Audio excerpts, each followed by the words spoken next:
Hello, beautiful. I'm your host, Nicole Goff. Welcome to the Ecstatic Life Podcast, the podcast for women who want to live fully embodied, nervous system regulated, open-hearted, radiant, and alive. Here we explore the practices, modalities, and lived rhythms that return you to yourself, to your heart, to your body, your intuition, and your divine spark. This podcast is for women who are ready to awaken their inner creatrix, activate their inner manifester, and remember, an ecstatic life isn't a destination. It's the path we're walking together. Hello, and welcome to the Ecstatic Life Podcast. I am your host, Nicole Desiree Goff, and today I am coming to you with a unique episode. This is going to be a mashup of the best of ecstatic life, spiritual, and nervous system healing practices. I am doing this mashup because I will be off grid, offline for over a week. I am doing a 7-night intensive retreat, and I will not be available to do any social media, any kind of promotion for next week's podcast. And so I thought, why don't I do something a little different? I'm going to take some past episodes, take some of the best practices, some of the best moments, some aha moments, some pieces of some really fun conversations, enlightening pieces. And I'm going to do a mashup, and I hope everybody enjoys. And I will see you when I get on the other side of my retreat. Every single bit of it was evidence that when I put my spirit in charge, when I put my heart in charge, and it got to the point where that would be the only question I would ask myself, does this feed my spirit? Do I feel free when I'm doing this? That's it. Do I feel free? That's how I made all my decisions. And I have to say, I've never looked back, because one thing that I've come to recognize is when we're in the flow of that joy, you talk about an ecstatic life. It's not even anything that we can imagine until we give ourselves permission to be free for it to be expressed through us. We keep thinking that we're creating, we have to do this and this and this, we have to have these goals and all of that. That's not how women create. Women create through their second chakra, right? It's where our babies are developed, and it's how we give birth. It's all here. And so what happens is when I got God bumps again. When we start to allow our heart to lead us, it feeds that fertile ground where all things are created. So whether you're a writer or a singer or a podcaster or this, it's actually created in that second chakra. But it needs to be fed from the heart first, and then also what's in its path, the solar plexus. It's our will. It's our willingness to feed that new creation. So that's why women are always like, oh, we just know something's going on, down there. If our gut is, out of sync or whatever.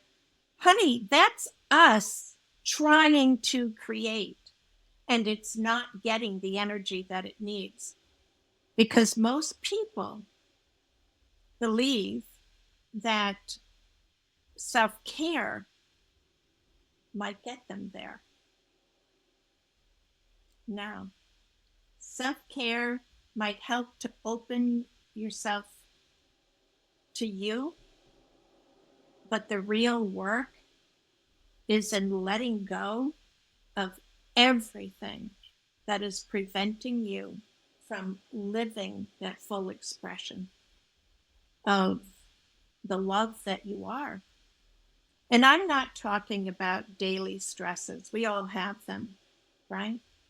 But when you come into this frequency, and I do see it actually as a vibrational frequency, when we tap into that energy, what happens is we now have access to different information that's in this higher vibrational frequency that can now help us to troubleshoot all of those daily, issues that pull us in so many different directions. We see things differently because we give ourselves permission to feel it differently.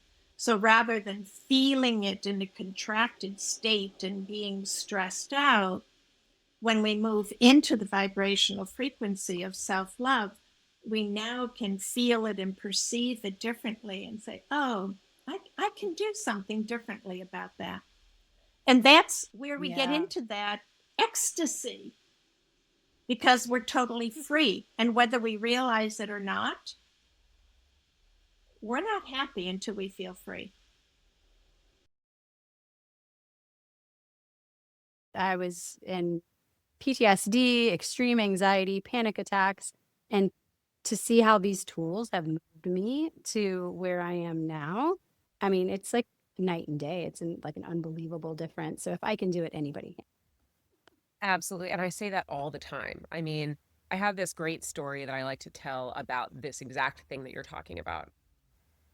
I used to have the worst road rage. Like, truly, people should be dead because of my road rage. I should be dead because of my road rage. It was like that, like try and drive people off the road, kind of crazy road rage, crazy. And I remember being with my second husband. We were on our way down to therapy, and I was driving, and I had some road rage moment. We get into therapy, and I'm like yelling and screaming at the driver, and flipping him off, all this stuff, and speeding around like a crazy person. And my ex-husband is like, you have to stop. You're scaring me. And I'm like, what? I'm not yelling at you. It's not about you, right? And I'm like driving like nuts. And we get to therapy, and the therapist is like, how are you guys today? And I was like, fine. And he's like, well, let me tell you. And so he starts going off on me and my road rage. And I'm like, I don't understand what the problem is. Like, it's not affecting you. He's like, it's scaring the shit out of me. And quite honestly, I don't want to die when you're driving. So please. And the therapist says to me, Maria, so most of the time when we're angry, anger is like an iceberg. And the tip of the iceberg at the top above the water is the anger. And everything down below, the giant part, is usually fear. So the next time she was like, what are you afraid of? And I was like, nothing. And she's like, okay, well, the next time you have road rage, why don't you ask yourself in that moment if you're afraid of something?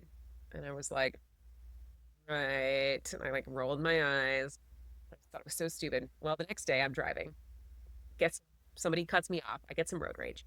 And I'm like, okay, all right, what am I afraid of? It was absolutely wild. Let me tell you, Nicole.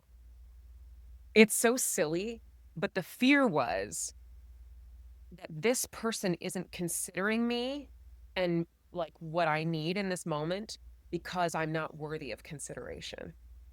But they weren't even considering me because they didn't even know I exist. Like, they're in their own life, they're doing their own thing.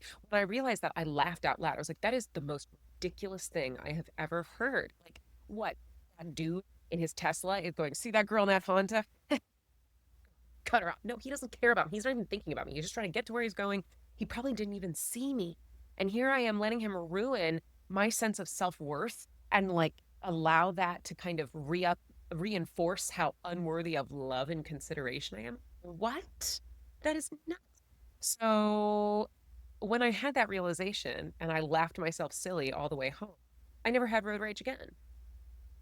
But that's how important it can be to have these moments where you can complete the understanding, where you allow an emotion to teach you what it's trying to teach you, and then you can move through it, right? These behaviors aren't just quirks.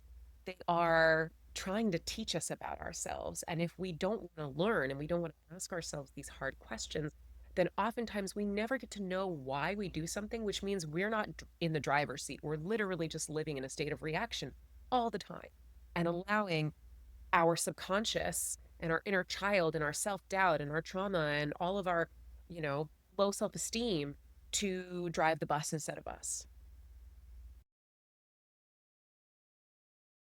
So for those people who are out there listening who are like, somatics, what? Like, this is a new term or a fairly new term, or they don't really fully understand it. Like, how would you describe it? Yes. So somatics is a new word that comes from the word soma. In Greek means body, living vessel. So your soma, so you're literally our bodies. And for so long, like really in modern history, we've been taught to like just focus on our heads, right? It's been very like mental in our minds, and our bodies are, especially in Western world, it's like, oh, it's just there. When people call it's a meat suit, actually, it's one of the most intelligent, like magical, like the processes that our bodies go through at a cellular level, at everything, at all the systems. We are advanced technology. Talk about AI, we're like quantum, this is beyond quantum AI. Like the human body, literally, at every millisecond is changing, adapting, growing, new, like we're entire universes inside of our systems. Like it is magical, right? Like, but we haven't been taught that in Western society. It's kind of like mind over everything. So we've been taught to disassociate, to numb, to not listen to our body. When people feel something in their body, what do? They talk themselves out of it, right? They convince themselves that they don't see it. They gaslight themselves that it's not that bad, until their body's literally screaming and they're already at a point of like really difficult diseases, health problems, all of that stuff.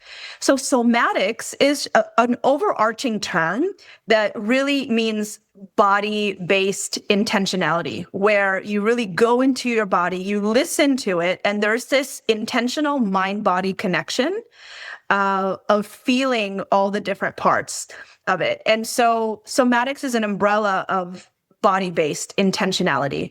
So it could be, shaking, and there's different practices. It could be tapping. It could be moving breath work. It could be dancing. But it's with that intentionality. And in the practices, it's really about being sovereign in your body. So everyone's experience is different, right? So you can guide someone. What I do is I guide someone into like, okay, what is your body trying to tell you? To really get out of their heads, because you can convince yourself of something else and really truly listen. And it's a practice. And the more that you listen, our body actually talks to us so much. Our body, our cells, carry so many stories, not just from us, but also from past generations. Trauma can live. There's various types of trauma. There's personal trauma. There's collective trauma. There's ancestral generational trauma that literally lives in our DNA. And this has been proven through epigenetic studies, and when we keep it all in, our body keeps the score, but it also keeps the story, in our fascia, in our muscles, all of these things, because it's energy. When we go through trauma, pain, all these things, it gets stored in our bodies and it manifests in so many different ways. So somatics helps you really identify where it is in your body and then be able to intentionally release it, to move it, I think of it as, people always know as a blood clot, right? In your vessels, in your blood vessels. I remember like the pictures, right? There's like a blood clot, and then a lot of things can happen if you have a blood clot. You can have a heart attack, an aneurysm, all these things. The same thing with certain experiences that we have of trauma. They get stored in our body and they can manifest as pain, as different types of autoimmune disease, as other things. And when they actually address the root of it and the story behind it, right, and we shift the story, then we can really release it from our bodies. It's powerful. And I keep saying magical, but it's energetic, it's magical, it's powerful. And I think it just has to be experienced. Because the body is so intelligent and it is always talking to us in all the ways. And when we start listening to it, we're able to really attune to the stories that our bodies keep. I've had clients, when we go through our sessions, what's coming up for them is they're feeling something maybe in their neck and their shoulders. And, I invite them to speak to that part of their bodies. And then like what comes out, but what's underneath that? And then you'll find the stories that are underneath that. And then what's underneath that even more. And they find out it's something that happened, when they were 5, and this happened and this got stored in their body. And it's so wild. And they're like, wow, I've had stories where some like, oh, this is actually where,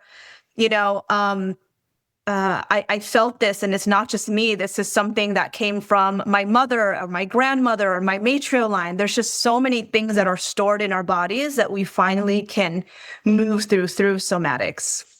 Yeah. And it is our bodies in their infinite wisdom that Mm-hmm. store this to protect us, because a Mm-hmm. lot of times our psyches cannot handle it, especially these things that happen to us as children, Yeah. and so it is compartmentalized. And these things, I mean, something that's, you think of like a tumor, right? Mm-hmm. Compartmentalized. It's been encapsulated and it's been stored in a way so it doesn't hurt the rest of your body. And so our bodies, in their infinite wisdom, might say, we can't deal with this. We can't process this. Our nervous system can't handle, this experience at this time. And so we put it away in a spot.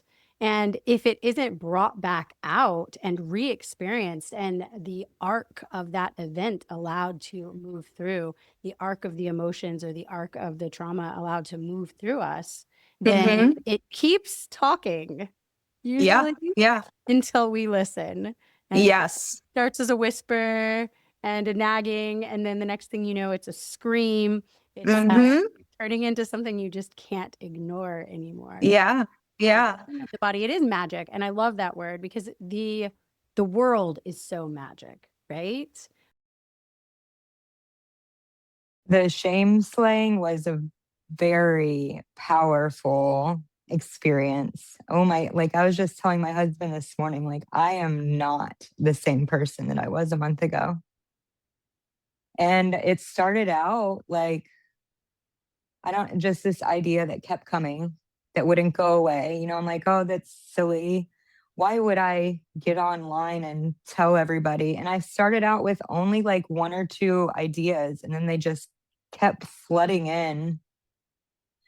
And it was just like the amount of like communication from people that I got during that, like me too. And it is just like sweeping under the rug.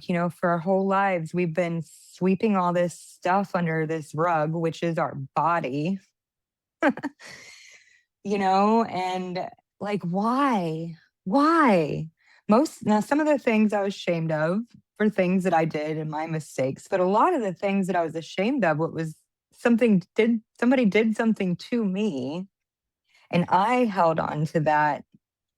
And it's just like, I had heard it in a video after I kept getting the idea to do it, and it was like, the cure for shame is expression. And that was why I started the series, was to experiment. I am a scientist too. I love experiments, and I love all the woo. I just like the things we can't see. I want to trial and error. And, but it is like, I feel lighter. I feel more free. I feel like I have nothing to hide. Like, we all, like, we make mistakes, and it sucks, but we learn from them. And that's the main thing that I got from this, was that, like, it kind of, because I was afraid to make mistakes, kind of perfection mentality or whatever. And the series, like, it just concreted for me that I do make mistakes, and then I will learn from it. Like, I will learn and grow from it. So it's not a bad thing. Not that I'm going to go out and like try and make mistakes, and intentionally mess things up, but knowing that when I do, it's going to make me stronger. And I have I know how to repair it now, which was something that was a struggle for me in the past. Admitting that I had made a mistake, you want to kind of hide it, sweep it under that rug and keep it in. But yeah, the shame, because, I drank a lot. I did a lot of the same things that my parents did to my kids, especially early on. And it's like, parenting, there is no like handbook that's right or wrong. There's all these different ways you can do it, and finding my own style. It's the most important job, and yet like there's no it's a helpless kind of feeling as you're trial and erroring through it. But I can tell you that now I feel so much better about the way I'm doing things, even though I've messed up. And now, because of that, even this morning, I was talking to my son. My house has become the sleepover place, which was always something that I wanted. But like years ago, I had so much shame about the way my house looked, the way my house smells, my own triggers with my own kids. I didn't want that.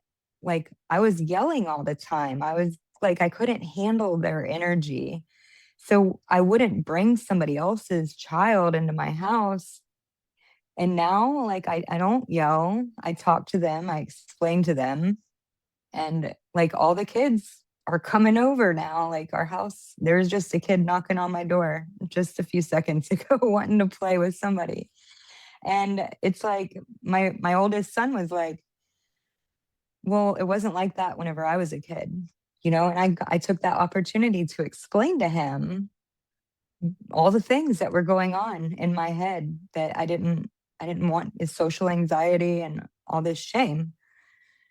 And it's just like this work, it changes everything. It changes your marriage, your job, your kids, the way you feel inside. Like I'm going to the grocery store and just talking to people, like it just changes everything, all of it. And it's so incredible. I think it's so important that we have these conversations with our kids too, because I think that's one of the things that can get people stuck in that shame spiral too, is because they're like, well, I've already done all this damage. I can never make it better. And so why should I even bother trying? I need to just keep sweeping it under the rug. But I don't think it's ever too late. I mean, I think you can go, almost your entire life and then at the end of your life, make repairs, have those conversations. So it's like, I don't think it's ever too late to write that where you feel like, oh my gosh, I did somebody wrong 25 years ago, and to just shoot them an email or like pick up the phone and call them or whatever there's people. When I was going through, I kind of had a purge, I would say, of shame. And there were several people. I made a list. It was probably like a half a dozen. And I reached out to them online, people I hadn't talked to in years.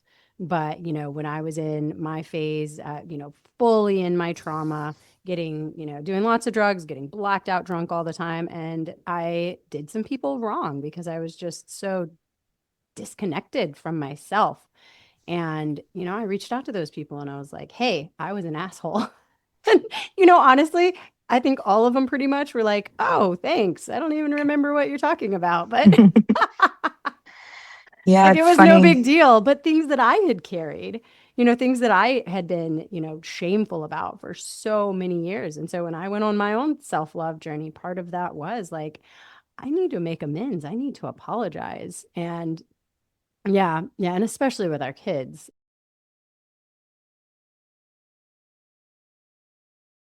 I was ecstatic dancing a couple weeks ago, and I was like, Nicole told me to show up. Here I am. And it was well, fun. you know what? That brings me to a really good point. So about healing the sister wound and about coming together, and dance has been a really big part of that too, because dance is such a feminine thing. Like I think our bodies just naturally, as women, they want to move in that way. They want to have things expressed through them, and so I have found ecstatic dance particularly to just be such a beautiful outlet for that creative energy that wants to flow through. But it's also very healing because there's something about the female gaze.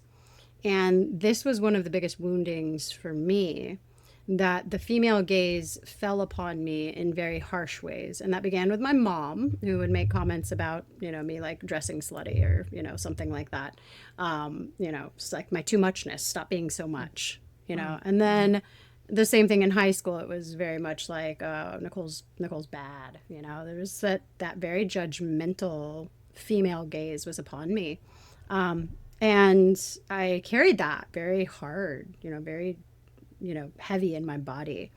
And it in a lot of ways did not inhibit my expression because I've always been very outwardly expressive, but I know it dampened my light in a lot of ways. Of course. And so to be under the female gaze in a supportive way, to have other women witnessing you in your becoming in some way, in your expression, in an ecstatic dance, you just move however your body wants to move. And sometimes I get super weird and I just let it all out and whatever. But no one's color out on looking the at floor. you. No, nobody is looking at you judgmentally. Right. They might look, but that's to have that female gaze, and that's something I've worked with. That's something I've worked with in the ecstatic dances is to really like not feel judged, knowing that that person that is viewing me, that she is not judging me, and to not bring that into it has been very healing. It made me actually, when I would look around, it made me come out of my shell, so to speak, a little bit more. I'm like, oh, Yeah. she really doesn't give a fuck over there. And so I'm going to go ahead and just open up a little bit more, because at first you're like, staying in your box. Yeah. It's like, oh, okay, people are really like letting it, it was my first one, so to me, when I looked around, that's what it did for me. It made me push myself outside the limit a little bit more, or outside of my comfort zone. Being able to be like free in your expression under the female gaze, and it being like an encouraging, like a woman looking on another woman and encouragement and like, yeah, like go get it, girl, is so empowering. And I feel like so many of us have just spent so much time in judgment, and being judgmental. Like how dare she wear that outfit? Like, doesn't she know that those shorts are too short? And like, there's so much time that we spend in this criticism and in this judgment, and to step away from that personally, like the shit talking, which is, it's a part of female bonding in a lot of ways in our culture. Yeah. But then to also like revel in the spaces where other women can really see you and celebrate your, bigness has just been so healing for me. Yeah, so tapping is a big one for me, and I've created my own, like I said, my own method around tapping. After having gone through what I had gone through, like we don't know when we're in the thick of it. We don't know what's happening. Like I didn't know what I was doing. I didn't know I was quantum leaping my life. I just made a decision and started moving accordingly. I will say that manifestation was not foreign to me, but I knew it how most people know it, is what I'm going to say. Is like, I am manifesting this thing. I put it on my vision board and like one day manifesting. Okay.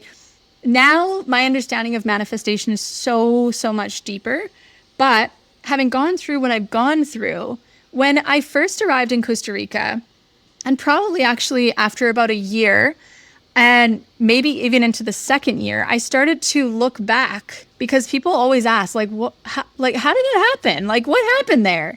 Okay, from the moment I made a decision to the moment I stepped on that plane and arrived in Costa Rica alone on a one-way flight with a 2-year-old and a 4-year-old, it was 9 months. 9 months after making the decision. You don't go from milk being a luxury to living on the beach in Costa Rica in 9 months to then manifesting your dream guy 2 days later. And it just like continues to unfold, right? So anyway, we don't know it when we're going through it, is what I'm trying to say. But out the other side, after a couple of years, I think it was about a couple of years of living in Costa Rica, I began to actually study my journey and look back and figure out what actually took place. And I found manifestation work, and specifically Bob Proctor, he's a common name, fellow Canadian. He's left his body now, but I found him, and it just like put all the dots together. It connected them all. And it blew my mind. And I realized, holy shit, there was a method that I followed. Okay, it was my own method. There were some basic principles that were still involved, like following and working with the universal laws. But beyond that, I was able to literally line up the dots. Okay, and so now, actually back then, EFT tapping was a big part of my journey. It was. Every single day, I was convincing myself of a new idea. Because remember, manifesting is not hoping and wishing and dreaming. Manifesting is upgrading your identity. So every single day, I was committed to believing in a new reality. And I was continually up-leveling who I believe I was. And let's just let's define that in case there's anybody listening that is like, what the hell are you guys talking about? So let's define EFT tapping. So anybody that's a newbie to this understands what we're talking about. Yeah. So EFT is, it stands for Emotional Freedom Techniques. There's a lot of different definitions now, right? There's a lot of different styles of tapping. So basically what we're doing is we're tapping on like acupressure points when you look at Chinese medicine, okay, different energy meridians throughout the body, and we are using our voice. So I always say we are giving a voice to the voices, but also as women, we are giving, really just taking our power back, because looking back through history, you know, even in parts of the world today, women are not allowed to use their voice. And so this is us using our voice as women and, you know, empowering ourselves, but also giving a voice to the voices inside. Because I have seen over and over and over again, doing is not the answer. I'd been studying a lot of different modalities at that point, doing a lot of nervous system healing, getting into meditation, really, you know, diving into all these different healing modalities to see what worked for me, what moved the needle the most, and practicing different things every single day. And ecstatic dance popped into my head. And I don't know why. I don't know that this was something that I was aware of.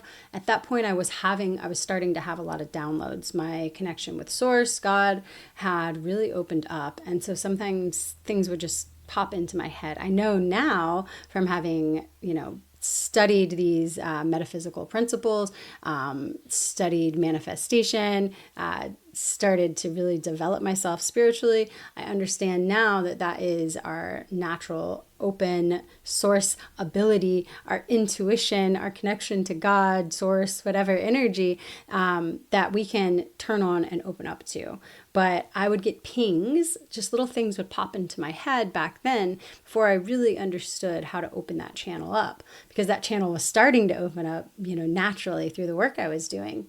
And so ecstatic dance just popped into my head, and I'm like, that's interesting. Maybe that's something that I should do. And I had started like Googling it. Is there an ecstatic dance near me? Well, exactly 1 week after ecstatic dance popped into my head, I happened to be at a birthday party, at a kid's birthday party. And the woman that was hosting the party for my good friend's daughter had this big dance barn. And she was having a kids' dance there. And she happened to mention that she hosts ecstatic dances there. And I was like, wow, that is so interesting, because for some reason, ecstatic dance just this past week popped into my head as something that I need to look into. And she's like, well, we happen to be having an ecstatic dance next weekend. And so the way things line up, and again, now that I've studied this, now that I understand the laws of the universe, I can see how these puzzle pieces fit together. And this was a meant to be situation, right? I was following those intuitive hits. I was following those nudges, and I was open to receive the messages. So I went to that dance, and it was like a religious experience. I felt like I came home. And when I came into the ecstatic dance, I wasn't really quite, I wasn't sure what to expect. But at the end of it, it was like a remembrance. And we sat in circle afterwards and did heart shares, which is, one of the main components of ecstatic dance. And I said to the group of people I had been dancing with that night that I felt like I came home. And it was a remembrance. And it synthesized all of the beautiful experiences, beautiful feelings I had had through dance throughout my life. And it brought it into this container that was so healing and nurturing and set up in a way to really guide a transformative experience should you be open to that. And so right then I I became addicted. I just fell in love with it, and I had to have more. And so I found more dances, and I began going regularly. And a lot of times the ecstatic dances would happen on a Sunday evening, and so I would call it my church. And really that's how it felt. It felt like a religious experience for me. And so to the story of the birth of Ecstatic Life, early on in one of the ecstatic dances that I had gone to, I had been planning to launch a podcast, launch a blog, launch a coaching business, launch my website. I've been working on the back end of all of that. And my branding was Holistic Life. And, the Holistic Life podcast, the Holistic Life blog, Holistic Life coach. And I was in an ecstatic dance, and I got one of those, downloads, as they call them, one of those, beaming in messages from God in my head that said, if you want to be successful, you have to be ecstatic about life. You have to be ecstatic life. Holistic is played out. You need to be ecstatic. And it was such a clear message. And I was like, okay, I hear you. And so I went back the next day and I rebranded everything to Ecstatic Life. Want to dance with me? Go deeper with me? Have me in your back pocket, literally? Join the Ecstatic Life Academy on the Go Collab app, link in show notes.